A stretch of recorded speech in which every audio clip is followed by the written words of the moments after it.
अमेरिकी नौसेना के विमानवाहक पोत के उड़ान डेक पर हर गतिविधि सोच समझकर की जाती है। हर क्रिया का एक उद्देश्य होता है। फिर भी एक ऐसा दृश्य है जो अक्सर उन लोगों को हैरान कर देता है जो विमानवाहक पोत के संचालन से अनभिज्ञ हैं।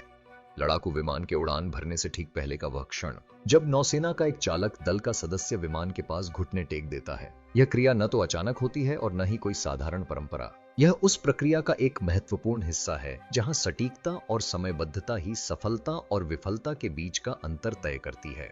640 डेसिबल से भी ज्यादा तेज गर्जना करते जेट इंजन और भाप के कैटापुल्ट की शक्ति से विमान को कुछ ही सेकंड में 0 से 165 मील प्रति घंटे की रफ्तार पर पहुंचाने के साथ विमान वाहक पोत का डेक दुनिया के सबसे खतरनाक कार्यस्थलों में से एक है। एक भी गलती तबाही का कारण बन सकती है। लेकिन घुटने क्यों टेकें ऐसे माहौल में जहां जेट ब्लास्ट के कुछ फीट भी पास खड़े होना जानलेवा हो सकता है? इस स्थिति का क्या फायदा? ऐसा करने वाले व्यक्ति को कैटापुल्ट अधिकारी या ज्यादातर शूटर कहा जाता है।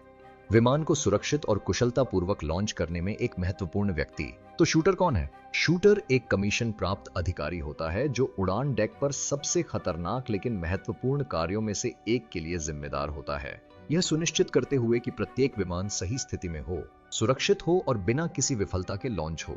इस भूमिका के लिए गहन ध्यान, उड़ान भौतिकी की गहरी समझ और अत्यधिक दबाव में पल भर में निर्णय लेने की क्षमता की आवश्यकता होती है। ये अधिकारी फ्लाइट डेक पर आसानी से पहचाने जा सकते हैं, रिफ्लेक्टिव टेप वाली पीली जैकेट पहने हुए। इनका काम पूरी सटीकता की मांग करता है, क्योंकि समय, स्थिति या सिग्नलिंग में एक छोटी सी भी चूक यांत्रिक खराबी या यहां तक कि किसी विनाशकारी घटना का कारण बन सकती है। तो फिर ये विमान के पास घुटने क्यों टेकते हैं? सबसे पहले हमारा मिशन 50,000 सब्सक्राइबर्स तक पहुंचना और नौसेना की और भी कहानियां सामने लाना है। क्या आप सदस्यता लेकर इस सफर में शामिल होना चाहेंगे? बस नीचे दाईं ओर दिए गए बटन पर क्लिक करें। ठीक है, चलिए कहानी पर वापस आते हैं। ऐसे माहौल में जहां बातचीत स्पष्ट और बिना बोले होनी चाहिए, घुटने टेकना एक जानबूझकर किया गया रुख है जिसे अधिकतम दृश्यता और नियंत्रण के लिए डिजाइन किया गया है। निशानेबाज की स्थिति यह सुनिश्चित करती है कि वे विमान के पायलट और कैटापल्ट चालक दल दोनों पर सीधी नजर रखें, जिससे प्रक्षेपण से पहले के महत्वपूर्ण सेकंडों में किसी भी तरह की उलझन दूर हो जाती है। घुटने टेकना सिर्फ एक आदत नहीं है, यह संचार और नियंत्रण के लिए एक महत्वपूर्ण तकनीक है। खुद को नीचे झुकाकर निशानेबाज पायलट से सीधे नजरें मिला सकते हैं, जिससे प्रक्षेपण से पहले अंतिम पुष्टि सुनिश्चित हो जाती है।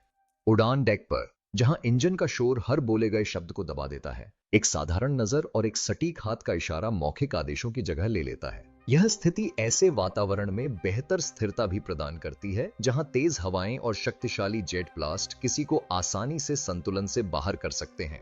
और शायद सबसे महत्वपूर्ण बात यह है कि घुटनों के बल बैठने की मुद्रा पूरे डेक क्रू के लिए एक स्पष्ट दृश्य संकेत के रूप में कार्य करती है कि विमान उड़ान भरने के लिए तैयार है। जैसे ही शूटर अपना हाथ आगे बढ़ाकर आगे की ओर इशारा करता है, इंतजार कर रहा जेट आसमान में उछल जाता है। खैर, अब लॉन्च के क्रम पर बात करते हैं। विमान धीरे धीरे अपनी जगह पर आता है। फ्लाइट डेक क्रू के मार्गदर्शन में शूटर आगे बढ़ता है और आखिरी पल की किसी भी समस्या की जांच करता है। कोई लीक नहीं, कोई खराबी नहीं, कोई भी चीज जगह से हटी हुई नहीं। संतुष्ट होकर वे कैटापुल्ट हुकअप का संकेत देते हैं। जेट के नोज गियर को सिस्टम में लगाते हैं जो उसे जबरदस्त बल के साथ आगे बढ़ाएगा। फिर सन्नाटे का एक पल, शूटर एक घुटने पर बैठ जाता है। उसकी नजरें पायलट पर टिकी रहती हैं। एक आखिरी मौन पुष्टि, एक हल्का सा इशारा। हवा का रुख स्थिर है, डेक की स्थिति एकदम सही है। निशानेबाज अपना हाथ आगे की ओर एक तेज गति से बढ़ाता है। फौरन जेट आसमान में उछल जाता है और कुछ ही सेकंड में गायब हो जाता है। एक और सफल प्रक्षेपण। निशानेबाज खड़ा है अगले प्रक्षेपण की तैयारी में। विमान के उड़ते ही निशानेबाज तुरंत उठ खड़ा होता है और अगले प्रक्षेपण की तैयारी में लग जाता है, जो चक्र दिन में दर्जनों बार दोहराया जाता है। लेकिन यह प्रक्रिया चाहे जितनी भी नियंत्रित क्यों न लगे, यह एक ऐसे वातावरण में होती है जो बिल्कुल भी सुरक्षित नहीं है। उड़ान डेक दुनिया के सबसे खतरनाक कार्यस्थलों में से एक है और हर चालक दल का सदस्य लगातार जोखिम में रहता है। चालक दल का काम सटीक और नियंत्रित होता है, लेकिन जिस वातावरण में वे काम करते हैं वह बिल्कुल भी सुरक्षित नहीं है। विमानवाहक पोत के उड़ान डेक को अक्सर दुनिया के सबसे खतरनाक कार्यस्थलों में से एक बताया जाता है, और इसके पीछे एक ठोस कारण भी है। यह जानते हुए कि उड़ान डेक कितना खतरनाक और अव्यवस्थित होता है, क्या आप कभी इस तरह के उच्च जोखिम वाले वातावरण में काम करना चाहेंगे, या क्या सिर्फ इस विचार से ही आप घबरा जाते हैं? मुझे टिप्पणियों में बताएं। किसी भी समय उड़ान डेक गर्जना करते इंजनों, घूमते जेट विस्फोटों और तेज गति से उड़ान भरने और उतरने का एक उच्च तीव्रता वाला दृश्य होता है। कुछ 100 फुट लंबे इस तैरते रनवे पर दर्जनों चलते हुए विमान और सैकड़ों क्रू सदस्य पल भर में काम निपटाते रहते हैं। जरा सी चूक के विनाशकारी परिणाम हो सकते हैं। दरअसल दुर्घटनाओं का जोखिम इतना ज्यादा होता है कि क्रू सदस्यों को डेक पर कदम रखने से पहले ही महीनों का विशेष प्रशिक्षण लेना पड़ता है। लेकिन प्रशिक्षण के बावजूद हर कोने में खतरा छिपा रहता है। उड़ान डेक दुनिया के सबसे पागलपन भरे और गहन कार्यस्थलों में से एक है। किसी भी क्षण शक्तिशाली जेट इंजन डेक पर चिलचिलाती हवा उड़ाते हैं, जबकि नाविक सटीकता और जागरूकता के एक सावधानी पूर्वक रचे गए नृत्य में तेजी से आगे बढ़ते हैं। लड़ाकू विमान से निकलने वाला धुआं किसी व्यक्ति को आसानी से गिरा सकता है या इससे भी बदतर उसे पानी में फेंक सकता है। इसलिए हर क्रू मेंबर को अपने आसपास के माहौल के प्रति बेहद सतर्क रहना चाहिए, अपनी नजरें नीची रखनी चाहिए और हर समय अपने पैरों को सुरक्षित रखना चाहिए। फिर शोर भी है। एक अनवरत कान फाड़ देने वाली गर्जना जो 150 डेसिबल से भी ज्यादा तेज होती है, किसी चेनसॉ या रॉक कॉन्सर्ट से भी ज्यादा तेज। उचित श्रवण सुरक्षा के बिना स्थायी क्षति अवश्यंभावी है। लेकिन यह सिर्फ आवाज की बात नहीं है। मौखिक संचार असंभव है। कोई चिल्लाकर आदेश नहीं दिया जाता, न ही आखिरी क्षण में चेतावनी दी जाती है। हर निर्देश सटीक हाथों के संकेतों और शारीरिक भाषा के माध्यम से दिया जाना चाहिए। एक भी गलत इशारा आपदा का कारण बन सकता है। इस अव्यवस्था को और बढ़ाने का काम चलती हुई भारी संख्या में पुर्जों का होना है। उड़ान डेक चालक दल के सदस्यों से भरा हुआ है और हर एक ने अपनी भूमिका के अनुसार रंग कोडित जैकेट पहन रखी है। विमान निदेशकों के लिए पीला, आयुध संचालकों के लिए लाल, ईंधन चालक दल के लिए बैंगनी। और इस तेज गति वाले वातावरण में एक गलत कदम, एक क्षण की उलझन, गंभीर चोट या उससे भी बदतर स्थिति का कारण बन सकती है। पायलट अपने विमान को चलाने के लिए पूरी तरह से डेक चालक दल के संकेतों पर निर्भर रहते हैं। अगर कोई निर्देशक किसी जेट को कुछ फीट भी भटका दे तो नतीजा टक्कर या असफल टेकोनॉफ हो सकता है। और फिर लैंडिंग की बारी आती है। जमीन पर बनी हवाई पट्टियों के उलट जो हजारों फीट तक फैली होती है। विमान वाहक पोत पर उतरने वाले जेट को ऐसा करते हुए सिर्फ 300 फीट की दूरी पर ही रुकना पड़ता है। अगर पायलट अरेस्टिंग वायर को मिस कर देता है या उपकरण में खराबी आ जाती है तो परिणाम भयावह हो सकते हैं। इसीलिए हर लैंडिंग पर एक लैंडिंग सिग्नल ऑफिसर या LSO बारीकी से नजर रखता है, जो पायलटों को डेक पर लाने के लिए सटीक सिग्नल का इस्तेमाल करता है। हर लैंडिंग एक नियंत्रित क्रैश होती है और डेक पर मौजूद हर नाविक यह सुनिश्चित करने के लिए जिम्मेदार होता है कि यह सुरक्षित रूप से हो। इन्हीं खतरों के कारण विमान वाहक पोत पर कठोर अनुशासन, प्रशिक्षण और समन्वय आवश्यक है। हर उपकरण, हर प्रक्रिया और हर गतिविधि का एक उद्देश्य होता है ताकि इस जोखिम भरे माहौल में किसी भी छोटी सी गलती के कारण किसी की जान न जाए। उड़ान डेक पर हर उपकरण, हर वर्दी का रंग और हर गतिविधि एक महत्वपूर्ण उद्देश्य पूरा करती है। शूटर द्वारा घुटने टेकना ऐसे माहौल में व्यवस्था बनाए रखने के लिए बनाए गए कई प्रोटोकॉल में से एक है जहां एक भी गलती जानलेवा हो सकती है। इन खतरों के बावजूद ऑपरेशन घड़ी की सुई की तरह चलते हैं। यह कड़े अनुशासन, गहन प्रशिक्षण और कर्मियों के बीच अटूट समन्वय के कारण है। लेकिन ऐसे अराजक माहौल में जब उनकी आवाज भी नहीं सुनी जा सकती तो चालक दल के सदस्य कैसे बेदाग संवाद सुनिश्चित करते हैं? इसका जवाब हाथों के इशारों और शारीरिक हाव भाव में छिपा है, जिस पर हम आगे चर्चा करेंगे। किसी विमान वाहक पोत के उड़ान डेक पर झिझकने का कोई समय नहीं होता। हर क्रिया एक पूरी तरह से समन्वित दिनचर्या का हिस्सा होती है जो अत्यधिक दबाव में की जाती है।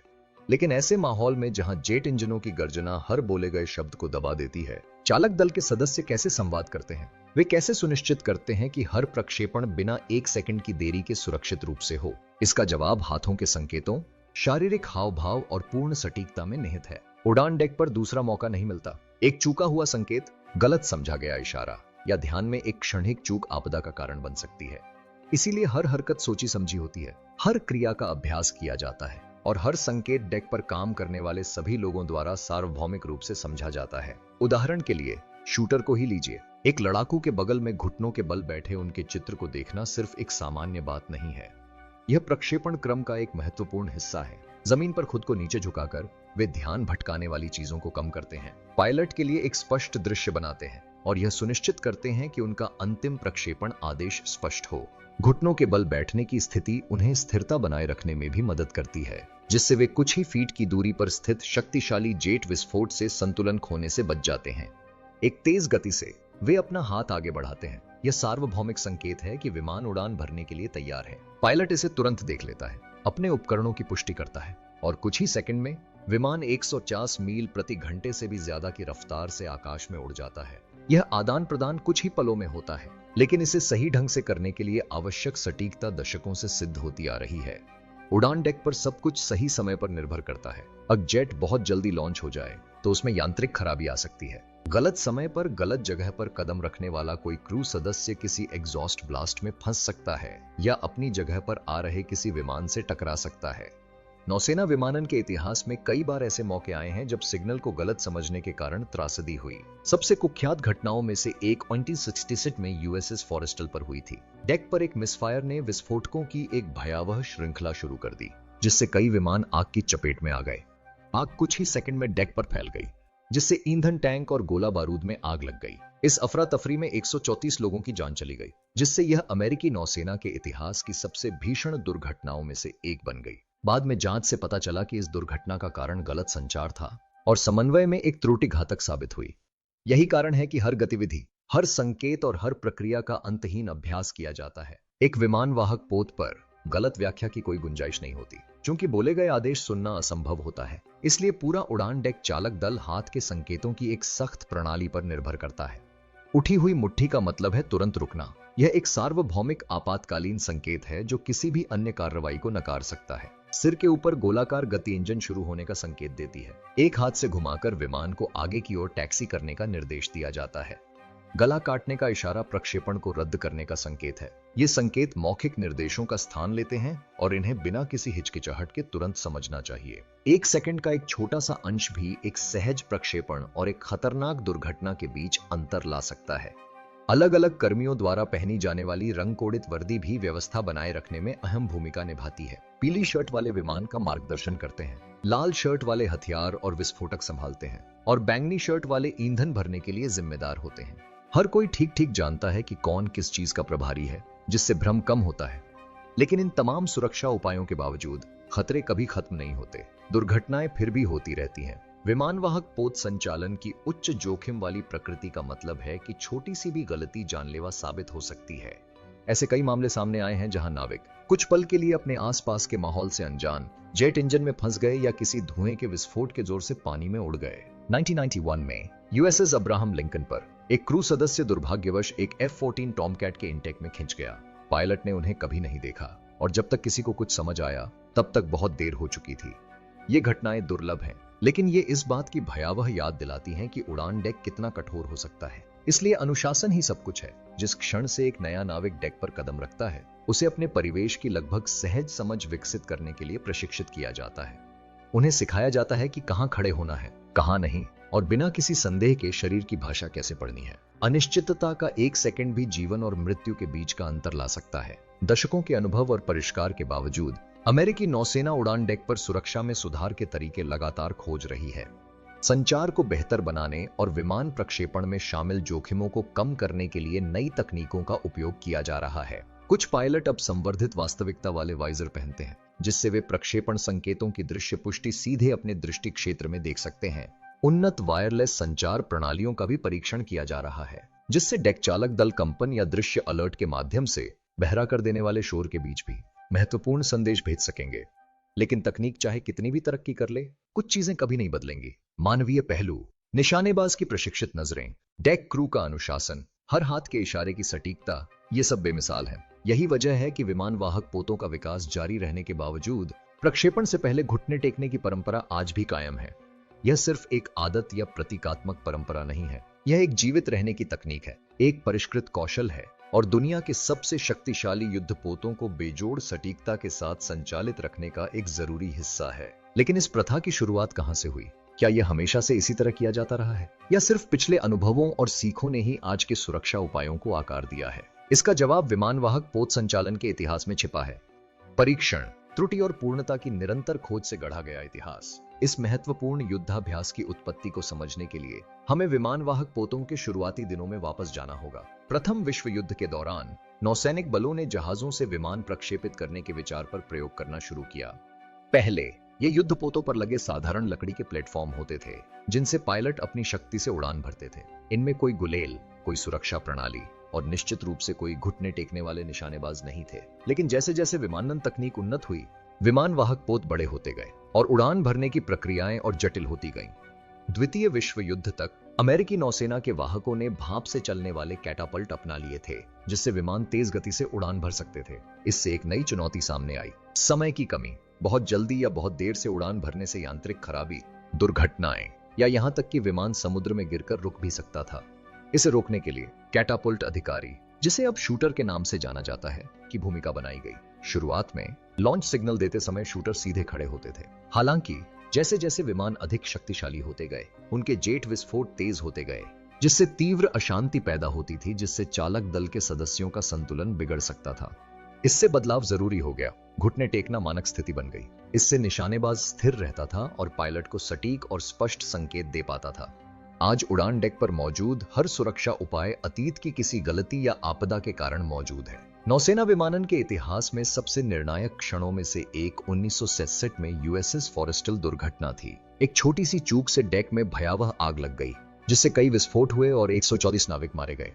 इस त्रासदी ने विमानवाहक पोत के संचालन, खासकर सुरक्षा समन्वय और संचार में गंभीर खामियों को उजागर किया। परिणाम स्वरूप नए मानकीकृत प्रक्रियाएं शुरू की गईं, जिनमें सख्त प्रक्षेपण संकेत और उन्नत अग्निशमन प्रणालियां शामिल थीं। इसके बाद सुरक्षा में और भी सुधार किए गए। रंगीन वर्दी के आगमन से कर्मियों की भूमिकाओं की पहचान करना आसान हो गया। उड़ान डेक पर सुरक्षा क्षेत्रों को दर्शाने के लिए सुरक्षा चिन्ह लगाए गए और निशानेबाज की घुटनों के बल बैठने की मुद्रा बनी रही, जो पायलटों के साथ स्पष्ट और सुविचारित संवाद सुनिश्चित करने का सबसे अच्छा तरीका साबित हुआ। आज विमानवाहक पोत स्टीम कैटापल्ट के बजाय electromagnetic aircraft launch system EMALS का उपयोग करते हैं, जिससे अधिक सुचारू और सटीक प्रक्षेपण संभव हो पाता है। पायलटों के पास अब डिजिटल रीडआउट उपलब्ध हैं, जो उड़ान भरने से पहले अतिरिक्त जानकारी प्रदान करते हैं। फिर भी इन सभी तकनीकी प्रगति के बावजूद निशानेबाज की घुटने टेकने की स्थिति अपरिवर्तित बनी हुई है। क्यों? क्योंकि यह कारगर है। विमान प्रक्षेपण सुरक्षा के मूल सिद्धांत दशकों के अनुभव से सीखे गए हैं। यह प्रक्रिया तकनीक से नहीं, बल्कि अनुशासन, समन्वय और जोखिमों के प्रति सम्मान से जुड़ी है। और यही कारण है कि भले ही विमानवाहक पोतों का विकास जारी है, लेकिन प्रक्षेपण के सामने घुटने टेकते एक निशानेबाज की छवि अतीत की एक निरंतर याद और भविष्य के लिए एक सुरक्षा कवच बनी रहेगी। लेकिन कोई निशानेबाज कैसे बनता है? किस तरह का प्रशिक्षण उन्हें एक गरजते जेट लड़ाकू विमान से कुछ ही फीट की दूरी पर खड़े होकर एक त्रुटिहीन प्रक्षेपण सुनिश्चित करने के लिए तैयार करता है? कैटापुल्ट अधिकारी बनने का रास्ता लंबा और चुनौतीपूर्ण है, जिसके लिए व्यापक प्रशिक्षण, अनुभव और दृढ़ निश्चय की आवश्यकता होती है। एक व्यस्त दिन में उन्हें दर्जनों विमानों को लॉन्च करने की जिम्मेदारी उठानी पड़ सकती है, जिनमें से प्रत्येक को त्रुटिहीन निष्पादन की आवश्यकता होती है। उन्हें पूरा ध्यान केंद्रित रखना होगा, भले ही जेट इंजन उनके चारों ओर चीख रहे हों और विमान हर दिशा में घूम रहे हों। झिझकने की कोई गुंजाइश नहीं है। निशानेबाजों को आपात स्थितियों के लिए भी तैयार रहना होगा। अगर कोई पायलट आखिरी क्षण में प्रक्षेपण रद्द कर देता है या किसी जेट में यांत्रिक खराबी आ जाती है, तो शूटर को तुरंत प्रतिक्रिया देनी होती है, प्रक्रिया को रोकना होता है और सभी की सुरक्षा सुनिश्चित करनी होती है। ये पल भर के फैसले जिंदगी और मौत का अंतर पैदा कर सकते हैं। एक शूटर की भूमिका जितनी शारीरिक रूप से कठिन होती है, उतनी ही मानसिक रूप से भी थका देने वाली होती है। लगातार दबाव, लंबे घंटे और विषम परिस्थितियां भारी पड़ती हैं। कई निशानेबाज इस अनुभव को रोमांचक और थका देने वाला बताते हैं। एक ऐसा काम जहां हर बार पूर्णता की उम्मीद की जाती है। यह एक ऐसी जिम्मेदारी है जो बेहद गर्व के साथ आती है। कुछ ही लोग कैटापुल्ट अधिकारी की उपाधि प्राप्त कर पाते हैं, और जो लोग ऐसा करते हैं, उनके पीछे अनुशासन, सटीकता और विश्वास की विरासत होती है। लेकिन सर्वोत्तम प्रशिक्षण और तकनीक के बावजूद विमान प्रक्षेपण का भविष्य बदल रहा है। इलेक्ट्रोमैग्नेटिक एयरक्राफ्ट लॉन्च सिस्टम्स या EMAS जैसी नई प्रणालियों के पारंपरिक स्टीम कैटापुल्ट की जगह लेने के साथ क्या शूटर की भूमिका विकसित हो सकती है या गायब भी हो सकती है? दशकों से स्टीम से चलने वाला कैटापुल्ट विमानवाहक पोत की रीढ़ रहा है, जो हजारों जेट विमानों को अत्यंत बल और सटीकता के साथ आकाश में प्रक्षेपित करता है। लेकिन जैसे जैसे नौसैनिक विमानन आगे बढ़ रहा है, एक नई प्रणाली सामने आ रही है, जो सुगम प्रक्षेपण, बेहतर दक्षता और विमान व चालक दल दोनों पर कम दबाव का वादा करती है। इस नई तकनीक को EMS यानी इलेक्ट्रोमैग्नेटिक एयरक्राफ्ट लॉन्च सिस्टम कहा जाता है, और यह लड़ाकू विमानों के समुद्र में उड़ान भरने के तरीके में क्रांति ला रही है। लेकिन विमानवाहक पोतों के भविष्य के लिए इसका क्या मतलब है? क्या यह निशानेबाज की भूमिका को बदल सकता है या पूरी तरह से खत्म भी कर सकता है? पारंपरिक स्टीम कैटापल्ट के विपरीत, जो विमान को डेक से नीचे गिराने के लिए दबावयुक्त भाप पर निर्भर करते हैं, EMAS एक शक्तिशाली लेकिन नियंत्रित प्रक्षेपण के लिए विद्युत चुंबकीय ऊर्जा का उपयोग करता है। इससे कई प्रमुख लाभ मिलते हैं। अधिक सटीक नियंत्रण। यह प्रणाली विमान के आकार और भार के आधार पर विद्युत उत्पादन को समायोजित कर सकती है, जिससे टूट-फूट कम होती है। अधिक सुचारू त्वरण। स्टीम कैटापल्ट अचानक बल का झटका उत्पन्न करते हैं, जिससे एयरफ्रेम पर दबाव पड़ सकता है। EMAS स्थिर त्वरण प्रदान करता है, जिससे विमान की आयु में सुधार होता है। डेक पर कम जगह की जरूरत होती है। भाप से चलने वाले प्रक्षेपणों के लिए इस्तेमाल की जाने वाली जटिल पाइपिंग और मशीनरी बहुमूल्य जगह घेरती है। ईएमएस ज्यादा कॉम्पैक्ट है और इसका रखरखाव आसान है। अमेरिकी नौसेना का अब तक का सबसे उन्नत विमान वाहक पोत USS Gerald R Ford EMS से लैस होने वाला पहला विमान वाहक पोत था। शुरुआती परीक्षणों में आशाजनक परिणाम सामने आए हैं, लेकिन किसी भी नई तकनीक की तरह इसके साथ चुनौतियां भी जुड़ी हैं। कुछ पायलटों ने परीक्षण प्रक्षेपणों के दौरान सिस्टम की विफलताओं और असंगत प्रदर्शन की सूचना दी है, जिसके कारण इसमें लगातार सुधार किए जा रहे हैं। ईएमएस द्वारा विमान प्रक्षेपण के लिए अधिक स्वचालित दृष्टिकोण प्रदान करने के साथ कुछ लोगों ने यह भी सोचा है कि क्या कैटापुल्ट अधिकारी की भूमिका अप्रचलित हो सकती है। हालांकि उन्नत प्रणालियों के साथ भी मानवीय निगरानी अभी भी आवश्यक है। निशानेबाज ये सुनिश्चित करते हैं कि हर प्रक्षेपण से पहले हर जरूरी सुरक्षा जांच पूरी हो। वे पायलटों के साथ समन्वय करते हैं और सुनिश्चित करते हैं कि विमान पूरी तरह से तैयार है। सिस्टम फेल होने की स्थिति में भी मानवीय निर्णय अपूरणीय होते हैं। हालांकि भविष्य के विमान वाहक पोत स्वचालन पर ज्यादा निर्भर हो सकते हैं, फिर भी एक प्रशिक्षित निशानेबाज की विशेषज्ञता एक महत्वपूर्ण सुरक्षा कवच बनी रहेगी। तकनीक भले ही विकसित हो, लेकिन सटीकता, सुरक्षा और मानवीय निर्णय लेने की जरूरत बनी रहेगी, जो हमेशा विमान वाहक विमानन के केंद्र में रहेगी। लेकिन हमने जो कुछ भी खोजा है, उसके बाद भी सवाल बना हुआ है। दशकों से निशानेबाजों द्वारा किया जाने वाला यह घुटने टेकने का तरीका क्यों नहीं बदला? इसका जवाब आसान है, क्योंकि विमान प्रक्षेपण की बेहद जोखिम भरी दुनिया में परंपरा और सुरक्षा साथ साथ चलते हैं। विमान वाहक पोत पर सब कुछ एक सटीक समय पर चलने वाली मशीन की तरह काम करता है, जहां हर भूमिका मायने रखती है, और निशानेबाज का घुटने टेकने का संकेत सिर्फ एक प्रक्रिया से कहीं बढ़कर है। यह अनुशासन, सटीकता और विश्वास का प्रतीक है। तकनीक इतनी तेजी से आगे बढ़ रही है कि क्या एआई कभी निशानेबाजों की जगह ले पाएगा, या क्या मानवीय सहज ज्ञान ऐसे जोखिम भरे फैसलों के लिए बहुत जरूरी है? अपने विचार कमेंट में लिखें। हमें आपकी राय जानकर खुशी होगी। अगर आपको यह वीडियो पसंद आया हो तो लाइक, सब्सक्राइब करना न भूलें और सैन्य विमानन की दुनिया के बारे में और जानने के लिए नोटिफिकेशन बेल दबाएं। देखने के लिए धन्यवाद। अगली बार फिर मिलेंगे।